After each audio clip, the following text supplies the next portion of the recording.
এই চ্যানেলটা যেটা অতনু রান্নাঘর তোমরা আজকে দেখছো, সেটা কিন্তু আমার 5 নম্বর চ্যানেল। আচ্ছা। তার আগে আমার 4টে চ্যানেল ছিল। আচ্ছা। সেখানে প্রায় 600 থেকে 900 খানা video already I have uploaded. আচ্ছা। আচ্ছা। রাইট? তো আচ্ছা। সেটা চলেনি, সেইগুলো আচ্ছা। চলেনি। আচ্ছা।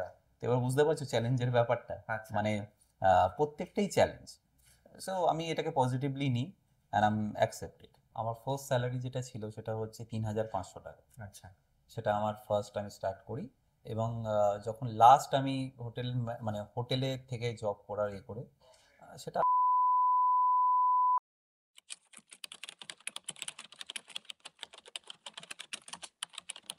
প্রত্যেকটা মানুষ, সে ছেলে হোক বা মেয়ে, একসময় নিজ নিজ কেরিয়ার করার লক্ষ্যে পথ চলা শুরু করে। কেউ বেছে নেয় ইঞ্জিনিয়ারিং, কেউ ডাক্তারি, আবার কেউ হোটেল ম্যানেজমেন্টের মতো ভিন্নধর্মী ক্ষেত্র। অনেকেই আছেন যারা নিজের নিজের ফিল্ডে সফলতা অর্জন করেছে। আমরা অনেক সময় রান্নার কাজকে শুধুমাত্র মেয়েদের জন্য বলে থাকি, কিন্তু বাস্তবতা হলো বিশ্বের নামকরা রেস্তোরাঁ ও হোটেলগুলিতে পুরুষরাই মূলত শেফ হিসাবে কাজ করছেন। আজ আমরা কথা বলবো এমন একজন ব্যক্তিত্বকে নিয়ে, যিনি আমাদেরই বাংলার ছেলে। হোটেল ম্যানেজমেন্টে পড়াশোনা শেষে তিনি ভারতের বিভিন্ন বড় বড় হোটেলে কাজ করেছেন। পরে তিনি পাড়ি জমান বিদেশে, সেখানেও সফলভাবে নিজের দক্ষতার পরিচয় দেন। বিদেশ থেকে ফিরে এসে তিনি ঠিক করেন বাংলার মানুষকে রান্নার প্রতি আগ্রহী করে তোলার জন্য কিছু করবেন। সেই ভাবনা থেকে শুরু হলো নিজের একটি ইউটিউব চ্যানেল।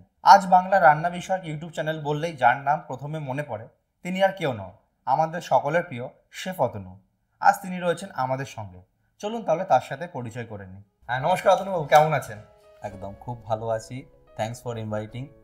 এসে খুব ভালো লাগছে, তোমাদের সেট আপও খুব সুন্দর। Thank you for inviting.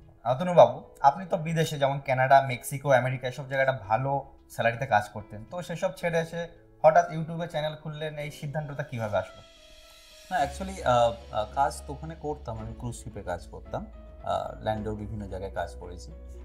দেন আমি কোভিডে বাড়ি আসি। এবার রান্না নিয়ে যেহেতু আমার প্যাশন, সেই জন্য চেষ্টা করতাম কি বাড়িতে এসে টুকটাক কিছু করার। তো আমরা একটা কিছু খুঁজছিলাম যে একটা ভালো কিছু করবো বা একটা বাঙালি কিছু। তো আমি দেখলাম যে খুব একটা ভালো কোনো ভিডিও আমি পেলাম না। দেন সেখান থেকে আমি চিন্তা করি যে যদি কিছু মানে ভিডিও করে বানানো যায় বা ডকুমেন্টেশন করা যায় রেসিপিসগুলো, সে থেকেই আমার এই ইউটিউব চ্যানেল খোলা। আচ্ছা অতনু বাবু, কেউ যদি হোটেল ম্যানেজমেন্ট নিয়ে পড়াশোনা করতে চায়, তাহলে তার কেরিয়ারটা কেমন কি আছে ভবিষ্যতে? আহ, দেখো, হোটেল ম্যানেজমেন্ট হোটেল বন্ধ হবে না, ঠিক আছে? এটা সব জায়গায় চাহিদা থাকবে, সব সময় চাহিদা থাকবে। আহ, অন্য জবের মতো এটাও কিন্তু সিকিউরই জব। বাট এখানে কি আছে, বেসিক্যালি যেটা হয় সেটা হচ্ছে খাটনিটা অনেক। আচ্ছা। লং আওয়ার্স, ঠিক আছে? তো এইগুলো যদি তার মাথায় নিয়ে সে করতে চায়, তাহলে আমার মনে হয় কোনো অসুবিধা নেই। আচ্ছা, কেউ যদি শিখে মোটামুটি কোনো একটা জায়গায় সে কোর্স শেষে একটা কাজ পেলো, তার স্যালারি স্ট্রাকচার কেমন কি হতে পারে প্রথম? দেখো, বিভিন্ন সিটি অনুযায়ী বিভিন্ন, বাট তুমি আচ্ছা। 10K ধরে রাখো, আচ্ছা। যেটা স্টার্টিং থাকে। আচ্ছা। অনেকের এক্সপেকটেশন থাকে যে 5-6 লাখ টাকা দিয়ে পড়লাম, হয়তো প্রবাবলি 40,000 টাকা মাইনে হবে একদম। প্রথম স্টার্টিং। সেটা কখনোই হয় না। আহ, একদম লো লেভেল থেকে স্টার্ট করতে হয়। 10K, 10 to 15K would be the start. আচ্ছা। আর একটা সময় পরে কি ভালো জায়গায় পৌঁছানোর হ্যাঁ, ভালো। তারপরে ব্যবস্থা তো স্কাই ইজ আছে। The limit. আপনি যখন হোটেল ম্যানেজমেন্ট করেছিলেন, তখন কি আপনার মনে হচ্ছিল যে এমন একটা কোর্স করলাম যেটার হয়তো পরবর্তীতে জব পাবো কি পাবো না, এরকম চিন্তা ভাবনা মাথায় এসেছিল? না, আমি ওই যে আগে বললাম যে এইটাতে জবের হয়তো অফার মানে কোনোদিনই কম হবে না। জব তুমি সবসময় পাবে, বাট সব ক্ষেত্রেই থাকে যে তুমি কতটা ভালো করছো সেই অনুযায়ী। এখানে আমিও বলবো যে অনেকের কি থাকে, স্পেশালি বাঙালিদের, যে আমি কলকাতা ছাড়বো না, মানে হোমসিক ব্যাপারটা থাকে। সেটা যদি না থেকে থাকে, তোমার জবের কোনোদিনও অভাব হবে না। মানে হোটেল ম্যানেজমেন্ট করলে you will get the job, that's for sure. কারণ এত হোটেল খুলছে, এত হোটেল আছে র্যাদার, সেখানে তুমি মানে পাবি, জব পাবি, সেটা নিয়ে অসুবিধা নেই। বাট কতটা ভালো পাবে সেটা তোমার উপর ডিপেন্ড করছে, তুমি তোমার ক্রাফটটাকে কতটা রেডি করছো। বাবু, আপনার এই যে লাইফে চ্যালেঞ্জিং মুহূর্ত সব থেকে কোনটা ছিল? চ্যালেঞ্জিং মুহূর্ত বলতে প্রত্যেকদিনই চ্যালেঞ্জ আর কি। হ্যাঁ, মানে চ্যালেঞ্জিং মুহূর্তটাকে আমি পজিটিভলি নিই, সব কিছুকেই, যেটা ফেলিয়ার হোক সাকসেস হোক। কারণ এই চ্যানেলটা যেটা অতনু রান্নাঘর তোমরা আজকে দেখছো, সেটা কিন্তু আমার 5 নম্বর চ্যানেল। আচ্ছা। তার আগে আমার 4টে চ্যানেল ছিল। আচ্ছা। সেখানে প্রায় 600 থেকে 900 খানা video already I have uploaded. আচ্ছা। আচ্ছা। রাইট? তো সেটা চলেনি, সেইগুলো আচ্ছা। চলেনি। আচ্ছা। এবার বুঝতে পারছো চ্যালেঞ্জের ব্যাপারটা, আচ্ছা, মানে প্রত্যেকটাই চ্যালেঞ্জ। সো আমি এটাকে পজিটিভলি নিই অ্যান্ড আই এম অ্যাকসেপ্টেড। আচ্ছা, আপনার আগে 4 থেকে 5টা চ্যানেল ছিল, সেই সময় কি আপনি যে সাবস্ক্রাইবার বাড়ছে না বা ভিউ হচ্ছে না, আপনি কি ভেঙে পড়েছিলেন সেই সময়? না, আমি ভাবছিলাম আমি কিছু ভুল করছি। আচ্ছা, ডেফিনেটলি আমি কিছু ভুল করছি যার জন্য দর্শক দেখছে না। কারণ ওনারা দেখবেন না এটা তো নয়, সবারটা দেখছে, আমারটা কেন দেখবে না? তার মানে আমার কিছু ভুল হচ্ছে। আচ্ছা আচ্ছা, সেই জন্যই আমি সেটাকে রেকটিফাই করার চেষ্টা করেছি। সেখান থেকে আমি রেজাল্ট পেয়েছি অ্যান্ড নাও আপনি দেখতেই পাচ্ছেন। সেই সময়টাকে ওভারকাম করলেন কি করে? সেটা আমি ওই যে বললাম, আমি পুরোটাই লার্নিং প্রসেসে গেছি। আমি এটা ভাবিনি যে আমার ভিউ আসতে হবে। আমার প্রথম দিন থেকে টার্গেট ছিল যে আমি রান্নাটাকে মানুষকে যতটা ভ্যালু দেওয়া যায় রান্নাটা করে, হ্যাঁ, তো সেটা দিকেই এগোবো। I am not looking for views, কারণ তুমি যদি দেখে থাকো আমার আজ অব্দি কোনো ভিডিওতে তুমি দেখবে না যে আমি বলেছি যে subscribe to my channel, right? So I never said that, because যদি ভ্যালু দিতে পারি আমার মনে হয় তাতে কোনো রকম অসুবিধা হবে না। বলতে হবে না বারবার যে সাবস্ক্রাইব করো অ্যান্ড অল, ঠিক আছে? ওটা নর্মালি হবে, ওটা মানুষ এমনিই ভালোবাসবে, মানুষ দেখবে, তারা ভ্যালু পেলে আবার তোমার কাছে আসবে। হোটেল ম্যানেজমেন্ট পড়ার পরে আপনার ফার্স্ট স্যালারি এবং লাস্ট স্যালারি কত ছিল? হোটেল ম্যানেজমেন্ট পড়ার পরে আমার ফার্স্ট স্যালারি যেটা ছিল সেটা হচ্ছে 3,500 টাকা। আচ্ছা, সেটা আমার ফার্স্ট আমি স্টার্ট করি, এবং যখন লাস্ট আমি মানে হোটেলে থেকে জব করার করে সেটা আমার 5 লাখ প্লাস ছিল। আচ্ছা, কতদিনে এই 3,500 টাকা থেকে 5 লক্ষ টাকা হয়েছে? প্রায় 15 বছর। প্রায় 15 বছর। অতনুবাবু, আপনি যখন বিদেশে ছিলেন তখন থেকে কি আপনার মাথায় এসেছিল যে বাংলা গিয়ে একটা ইউটিউব চ্যানেল খুলবো? না, সেটা একদমই নয়। কারণ আমি কোভিডে যখন বাড়ি আসি তখন ওই যে বললাম আমার মানে ভাবছিলাম যে কি করব, কারণ রান্না নিয়ে তো থাকি। দেন আমি চিন্তা করলাম যে এই যে ভালো রান্না পেলাম না বলে চিন্তা করলাম যে একটা কিছু করি। তো সেইভাবেই আমার এটা করা, এরকম কোনো প্ল্যানিং আমার আগে ছিল। আচ্ছা আচ্ছা, তার মানে বিদেশ থেকে ছেড়ে আসার কারণটা হলো কোভিড, তাই তো? একদম না, ছেড়ে আসিনি, আমি ছুটিতে এসেছিলাম। আমি চ্যানেল খোলার পরেও আবার ইউএস গেছি। আচ্ছা আচ্ছা, হ্যাঁ, তো ওখানে গিয়ে আমি চাকরি করেছি। দেন আমার মনে হলো যে I think I should start this, ঠিক আছে? তো I will come back and I start my. এমন তো অনেকেই আছে যারা ইউটিউব বা ফেসবুকে অনেক চ্যানেল খুলছে, ঠিক আছে, কেউ মজাদার, কেউ বা কোনো নিউজ রিলেটেড, কিন্তু 1 বছর 2 বছর চালানোর পরে তাদের হয়তো ভিউজ আসছে না বা তাদের সেরকমভাবে সাবস্ক্রাইবার বাড়ছে না, তো তাদের উদ্দেশ্যে আপনি কি বলতে চান? দেখো, এখন ইউটিউবে যেটা হয়েছে, এমন কোনো ভিডিও নেই যেটা অ্যাভেলেবেল নয়। তুমি ধরো চিংড়ি মাছের মালাইকারি করছো, বা ধরো তুমি ইজিপ্ট সম্পর্কে কথা বলছো, বা তোমার রিলেটেড যেগুলো করছো সেগুলো তো মানুষ অলরেডি দেখেছে, রাইট? একদম। তুমি যতক্ষণ না নিউ কিছু দিতে পারছো, তোমার যতক্ষণ না মনে হচ্ছে যে এইটা এখনো কভার করা হয়নি, ঠিক আছে, সেটা যদি তুমি করো, আমি ডেফিনেটলি শিওর যে ভিউ আসবে এবং মানুষ ভ্যালু পাবে। মেন ব্যাপারটা হচ্ছে যে ফরম্যাটই হোক, সেটা এন্টারটেনমেন্ট ফরম্যাটে হোক, নিউজ ফরম্যাটে হোক, বা টিচিং ফরম্যাটে হোক, আমার মনে হয় যে তুমি যদি সঠিক ভ্যালু দিতে পারো, ঠিক আছে, তো সেটা মানুষের কাছে পৌঁছাবে। আর ইন্টেনশনটা ঠিক থাকতে হবে যে আমি যেটা দিতে চাইছি সেটা জেনুইনলি দিতে চাইছি আর জেনে দিচ্ছি, তাহলে আমার মনে হয় কোনো রকম অসুবিধা হবে না। আশা করি আপনার এই উত্তর থেকে দর্শক বন্ধুরা অনেক উপকৃত হবে। আপনার এখন ইউটিউব চ্যানেলে স্টাফ কতজন আছে? আমার প্রায় 16 জন স্টাফ আছে। হ্যাঁ, কারণ শুধু আমার ইউটিউব চ্যানেল বলে নয়, আমরা বিভিন্ন রকম মার্কেটিংয়েরও কাজ করে থাকি, অ্যাড বানাই। হ্যাঁ, আমার বিভিন্ন রকম কমার্শিয়ালস হয়, যেগুলো টিভি কমার্শিয়ালস, তো সেগুলোর জন্যও লাগে। ইভেন আমরা 3Dরও কাজ করি। আচ্ছা আচ্ছা, তো সেই রকম একটা আমার পুরো প্রোডাকশন আছে। আপনার সোশ্যাল মিডিয়ায় তো এত অনুরাগী, আমরা দেখেছি আপনার ইউটিউব চ্যানেলে প্রায় 30 লক্ষেরও বেশি সাবস্ক্রাইবার। তো এবারে আপনাকে এমন আছে কি কেউ কমেন্ট করছে যে অতনুদা আপনার হাতের রান্না খাবো, বা অনেক দর্শকদের মনে এটা হতেও পারে যে কবে একদিন কিভাবে সুযোগ যদি হয় অতনুদার রান্না খাবো, তো সেই নিয়ে আপনি কি ভেবেছেন? ভেবেছি বলতে খুব তাড়াতাড়ি, রেদার মানে এই বছরেই চেষ্টা করছি সেটা জানিয়ে দেওয়ার। নিজস্ব আমার রেস্টুরেন্ট আসছে, খুব তাড়াতাড়ি আসছে। তো আশা করি সেখানে আপনাদের সাথে দেখা হবে, অনেক কিছু আড্ডা হবে, খাওয়া দাওয়া হবে। এবং আমি যে ডিশগুলো চাইছি যে আপনাদের টেস্ট করানো, সেটা আমি সেই রেস্টুরেন্টের মাধ্যমে আপনাদের নিশ্চয়ই টেস্ট করাতে পারবো। দর্শক বন্ধুরা আপনার হাতে রান্না পাচ্ছে। আপনি তো বেশ ভালো রান্না করেন, সোশ্যাল মিডিয়া জুড়ে আপনার ফ্যান ফলোয়ার্স ভর্তি, ঠিক আছে, তো আগামী দিনে এমন কি কোনো অতনু তৈরি করছেন আপনি? হ্যাঁ, আমার একটা ক্লাস আমি করি, যেটাতে আমি রান্না থেকেও ইউটিউবটা শেখাই, বাট সেটা আমি খুব সিলেক্টেড করি। ঠিক আছে, কারণ আগে করেছিলাম এরকম যে আমি এটা ওপেন টু অল করেছিলাম, যারা শিখতে চান সেখানে দেখছি মানে কি হচ্ছে, জাস্ট ভিউ পাবে বলে বা সাবস্ক্রাইবার গেন হবে বলে বা টাকা কামাবে বলে সেখানেই কিন্তু বেশি মানুষজন ইন্টারেস্টেড। অ্যাকচুয়াল ভ্যালু কতটা দিতে পারবে সেটাতে কিন্তু তারা ইন্টারেস্টেড নয়। ক্রাফটটাকেই শিখছে না, যে বিষয়ে সে করতে চাইছে সেটাই তারা জানে। হ্যাঁ, তো নলেজ থাকলে দেন আমি হেল্প করতে পারি। ঠিক আছে, আমার টিম আপনাদের হেল্প করবে নিশ্চয়ই, তার জন্য একটা চার্জেস আমি নিই, আমার সেটা খুবই মিনিমাম। বাট নলেজটা থাকা উচিত, আর সৎ ইন্টেনশন থাকা উচিত। আচ্ছা, তাহলেই আমি করব। আচ্ছা, আর কোনো পরবর্তী ট্রেনিং বা কোনো কিছু চালু করছেন? ট্রেনিং বলতে আমার ইউটিউব সংক্রান্ত কোনো ট্রেনিং এরকম নেই। হ্যাঁ, যারা অলরেডি এক্সিস্টিং চ্যানেল আছে তারা আমাকে অনেকেই যোগাযোগ করে, বা যারা নতুন করে খুলতে চাইছে কিন্তু মানে এই ব্যাপারে নলেজ আছে, তাদেরকে একমাত্র আমি এটাতে সাপোর্ট করব। আচ্ছা, হ্যাঁ, এটা হচ্ছে ব্যাপার, যে এরকম নয় যে আমি বললি আমাকে আমার কাছে এনরোল করলি আমি তাদের শেখাবো।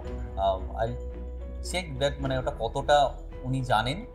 হ্যাঁ, কারণ কি বলতো, এখনকার দিনে ব্যাপারটা হচ্ছে সবাই ভাবছে যে ইউটিউব খুললেই পয়সা ইনকাম হবে, অনেক ভিউজ হবে, দেন সাবস্ক্রাইবার বেড়ে যাবে। বাট সাবস্ক্রাইবটা কেন করবে সেটার প্রতি কিন্তু বেশিরভাগই খাটে না, রাইট?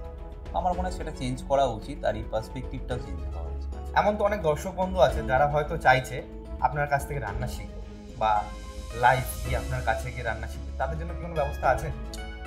এই মুহূর্তে লাইভ ব্যাপারটা নেই, বা লাইভ আমার কাছে এসে শেখার ব্যাপারটা নেই, বাট অলরেডি অনলাইনে সেটা অ্যাভেলেবল।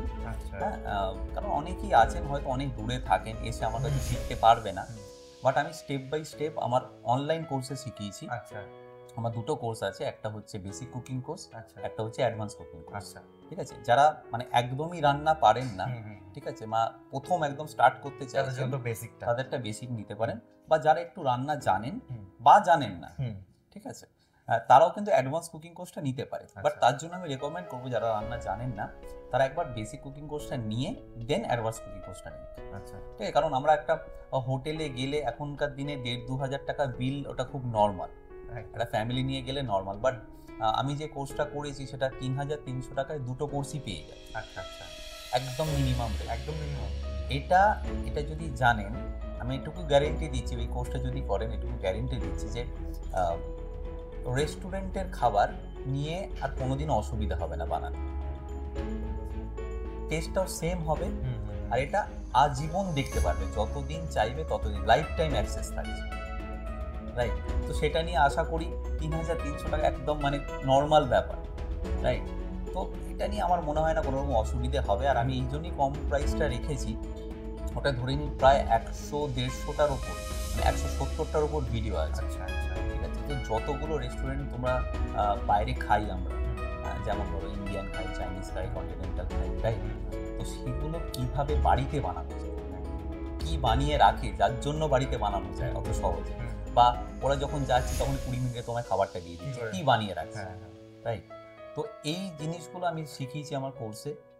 আই এম শিওর যে এটা নিলে তাদের উপকৃত হবেন, এবং এটুকু গ্যারেন্টি দিচ্ছি বাইরে যে রেস্টুরেন্টের খাবারগুলো খায় তার থেকে ভালো হবে। স্যার, এবারে দর্শক বন্ধুরা এই কোর্সটা কি করে পাবে? কোর্সটার লিঙ্ক আমি এই তোমাকে রিকোয়েস্ট করছি তুমি ডেসক্রিপশন বক্সে দিয়ে দিও। অবশ্যই। এছাড়াও যারা সরাসরি আমার থেকে কিনতে চাইছে তার জন্য আমার ওয়েবসাইট আছে, নিজস্ব ওয়েবসাইট আছে, সেটা হলো www.otanur-rannaghar। তো সেখানে গিয়ে তারা কোর্সটাকে কিনতে পারবে। এছাড়াও আমার একটা হেল্পলাইন নাম্বার আছে, তুমি পারলে একটু প্লিজ হেল্পলাইন নাম্বারটা দিয়ে দিও এখানে। হ্যাঁ, তো সেখানে কল করলেও কিন্তু আমার টিম থেকে অ্যাসিস্ট করে দেওয়া হবে কীভাবে কিনতে পারবে। আপনার হাতে কি এমন জাদু আছে যে আপনি দেশ বিদেশে এত বড় বড় হোটেল রেস্টুরেন্টে রান্না করেছেন, তারপরে ইউটিউব চ্যানেল খুলে এসে আজ 30 লাখেরও বেশি আপনার ফলোয়ার্স? তো ব্যাপারটা কি, এর পেছনে রহস্যটা কি? দেখো, আমার মনে হয় না রান্না যতটা টেকনিক্যালিটি সেটা জানা উচিত, তার থেকে বেশি জানা উচিত হচ্ছে যে রান্নাটা অ্যাকচুয়াল যে টেস্টটা আসে সেটা কিন্তু আসে ইমোশন, ঠিক আছে? 80% ইমোশন, 20% টেকনিক্যাল। আমাদের মারা নিশ্চয়ই অত টেকনিক্যাল ব্যাপার স্যাপার জানে না, কিন্তু দেখো আজ যদি তোমার কিছু ভালো লেগে থাকে সেটা তোমার মায়ের হাতের খাবার, কারণ ওর মধ্যে এই ইমোশনটা রয়েছে। তুমিও ধরো আজকে কারোর জন্য কোনো কিছু খাবার বানাচ্ছ, সেটা হয়তো তুমি সব কিছু স্টেপ ফলো করলে, সব মশলা দিলে, সব কিছু দিলে, আর তুমি যদি মনের মধ্যে সেটা না থাকে, ঠিক আছে, তাহলে তুমি সেইভাবে রান্নাটা টেস্ট আসবে না। আর তোমার মনের মধ্যে যদি থাকে যে খুব ভালোবেসে তুমি রান্নাটা বানাচ্ছ, তখন দেখবে ওই টেস্টটা ওটা আসতে বাধ্য। তো আমার ব্যাপারটা হচ্ছে, আমি যখনই মনে করি যে আমি ইউটিউবে কোনো ভিডিও করছি বা কিছু রেসিপি করছি, আমার মনে হয় যেন আমি আমার ফ্যামিলি মেম্বারদের খাওয়াচ্ছি বা আমি আমার ফ্যামিলি মেম্বারদের জন্য বানাচ্ছি। কারণ এই যে 30 লক্ষ মানুষ যারা দেখছে, তারা, আমি মনে করি তারা আমার ফ্যামিলি মেম্বার। কারণ আজকে ওনারা দেখছে বলে আমার ইউটিউব চ্যানেল চলছে, রাইট? আমি এত একটা জায়গায় পৌঁছাতে পারছি। তো ওনাদের আমার সেই রেসপন্সিবিলিটিটা আছে। কারণ ধরো আজকে তুমি আমার দেখা থেকে, ধরো তুমি রান্না করো তো, একদম, ধরো তুমি আজকে মাটন কিনেছো, রাইট? তুমি 1000 টাকা দিয়ে তোমার একটা খরচা করে তুমি মাটন কিনেছো। তারপরে তুমি যখন অত কিছু করলে, 1000 টাকা দিয়ে মাংস কিনলে, দেন বাড়িতে এসে তুমি রান্নাটা করো, রান্নাটা বাজে হয়, আমার কাছে কোনো এক্সকিউজ নেই এখানে, রাইট? তুমি একদিন যদি করো আর সেটা যদি তোমার ভালো হয়, তুমি পরেরটা এমনি আমারটা দেখে করো, রাইট? তো আমি চেষ্টা করি আমার প্রত্যেকটা রেসিপি টেস্ট অ্যান্ড ট্রায়াল হয়। এবং যারা দর্শকরা দেখছেন তাদেরকেও বলে রাখি, আমার প্রত্যেকটা রেসিপি কিন্তু টেস্ট অ্যান্ড ট্রায়াল, আর এমন কিছু দিই না যেটা তোমরা হয়তো পাবে না। আর যদি দিয়েও থাকি সেটা আমি আবার বলেও দিই যে তার আবার সাবস্টিটিউট কি হতে পারে, যাতে কোনো রকম অসুবিধা না হয়। তো এটা আমার, আমি ওই যে বললাম যে আমি শুধু ভিউ কামাবার জন্য বা সাবস্ক্রাইবারের জন্য আসি, আমি এসেছি মানুষকে ভ্যালু দিতে, আর আমি চাই যেন তাদের হেল্প। তো সেই কারণেই আমার ইউটিউব চ্যানেল। আপনার আজ তো ইউটিউবে বা ফেসবুকেও সব জায়গায় মিলিয়ে 30 লক্ষেরও বেশি ফলোয়ার্স রয়েছে, ঠিক আছে? তো এই জিনিসটা তো একদিনে হয়নি, তো কিভাবে জিনিসটা হয়েছিল আমরা যদি একটু জানতাম। দেখো, কোনো কিছু যখন ভাইরাল হয় বা কোনো রেসিপি বা কোনো ভিডিও যখন ভাইরাল হয়, তখন টেকনিক্যালিটি তোমার হাতে কিছু থাকে না, ঠিক আছে? ওটা অটোমেটিকই হচ্ছে। আমি হাজার বলেও বা করেও কিছু হবে না, মানুষ ভালোবাসলে এমনিই হবে। ওটার জন্য তোমাকে কিচ্ছু করতে হবে না। তোমাকে যেটা করতে হবে, তুমি যে ভিডিওটা বানাচ্ছ সেটা যেন টু দ্য পয়েন্ট হয় এবং ভ্যালুয়েবল হয় ফর দ্য ভিউয়ার্স। আর বাকিটা কিছু করতে হবে না, বাকিটা অটোমেটিক হবে। আজকাল আমরা দেখতে পাচ্ছি 10 থেকে 12 বছর বয়সের ছোট ছোট বাচ্চাদের হাতেও ফোন বা ল্যাপটপ চলে এসেছে। তাদের অনেকেরই লক্ষাধিক ফলোয়ার্স রয়েছে, ইউটিউব চ্যানেল রয়েছে বা ফেসবুকে কোনো একটা পেজ রয়েছে, কিন্তু এত কম বয়সে তাদের কাছে জীবনের সঠিক দিক নির্দেশনা বা পরিণতির পূর্ণ জ্ঞান থাকে না। তো তাই প্রশ্ন উঠেছে, এই বয়সে যদি তারা এমন ডিজিটাল জগতে ঢুকে পড়ে, তাহলে ভবিষ্যতে তারা কোন পথে যাবে, তাদের ভবিষ্যৎ কেমন হবে? এটা আমাদের ভাবার বিষয়। আপনি যদি কিছু বলতেন। একদম ভাবার বিষয়। কারণ এখন যেটা হচ্ছে যে আমার মনে হচ্ছে যে, দেখো, আমরা ছোটবেলায় কতটা তুমি কি করতে পারছো, ফোনটা যে একটা বাচ্চা যে ফোনটা হাতে পাবে, সেটা তো সে বাজারে গিয়ে কিনতে পারবে না বা দোকান থেকে কিনতে পারবে না, সেটা কিন্তু পুরোটাই তার মা বাবার উপর ডিপেন্ড করছে, রাইট? এরকম নয় যে বাচ্চাটা আজকে দোকান থেকে গিয়ে ফোনটা কিনে আনলো বা কিছু। বাবা মা যদি চায় যে সেটাকে কন্ট্রোল করা, আমি শিওর তারা করতে পারবেন। এবং তাদের যদি মত থাকে যে না, আমি বাচ্চাকে এখন ওকে ভিতটা গড়তে দেবো, দেন ওকে ও যেটা চাইবে সেটা করতে পারবে। তো আমার মনে হয় এটা বাবা মাকে একটু দেখা উচিত যে এই ব্যাপারটা যদি এ কথা। কারণ বাচ্চার হাতে তো কিছু নেই, সে তো নিজে গিয়ে ফোন কিনবে না বা কিভাবে ফোন চালাতে হয় সেটাও জানবে না, সে বাবা মাকেই দেখেই রাদার শিখবে বা ফ্যামিলির কাউকে দেখে শিখবে। তো সেটা আমার মনে হয় ফ্যামিলির কনসার্ন থাকা উচিত। আর বাচ্চাদের নিয়ে এরকম কোনো ব্যাপার নেই। অনেকেই আছে, অনেক বাচ্চারা আছে যারা ইউটিউবে ইয়ে করছে, সাকসেস পাচ্ছে। বাট আমি বলবো লং টার্মে যেতে গেলে আগে ক্রাফটটা সম্পর্কে জানা উচিত বা যেটা করছো সেটা সম্পর্কে জানা উচিত, রাইট? কারণ ভিউজটা অ্যাকচুয়ালি ম্যাটার করে না। হয়তো এখন ভিউজটা আসছে, কাল হয়তো নাও আসতে পারে, তখন হয়তো ওর কাছে আর কোনো চান্স থাকবে, রাইট? আজকে হয়তো পপুলার হয়ে যাচ্ছে কোনো কারণে, বাট সেটা যদি সে না জানে যে এর পরের ফিউচারটা কী, রাইট, সেটা আমার মনে হয় সেটা একটু অসুবিধেই হবে। তা একটা সার্টেন টাইমের পরে গিয়ে করাটা উচিত, এটা আমার বক্তব্য। বাট যারা যেরকমভাবে নিতে চায় এটা একদম। তো অতনুবাবু, এত আপনার ব্যস্ততার মাঝেও আমাদের সময় দেওয়ার জন্য ধন্যবাদ, ওয়েলকাম। আমরা চাই আপনার যে আরো আগামী লাইফ, আপনার ইউটিউব চ্যানেল আরো গ্রো হোক, আপনি আরো এগিয়ে যান। Thank you so much, thank you. অতনুবাবু আজ আমাদের বাংলার এক গর্বের মানুষ, তার সঙ্গে কথা বলে আমরা সত্যি অনুপ্রাণিত হলাম। আমরা চাই এরকম আরো অনন্য প্রতিভার ব্যক্তিত্ব বাংলার মাটি থেকে উঠে আসুক, দেশের নানা প্রান্তে ছড়িয়ে পড়ুক এবং আরো বেশি করে বাঙালিকে উৎসাহিত ও অনুপ্রাণিত করুক।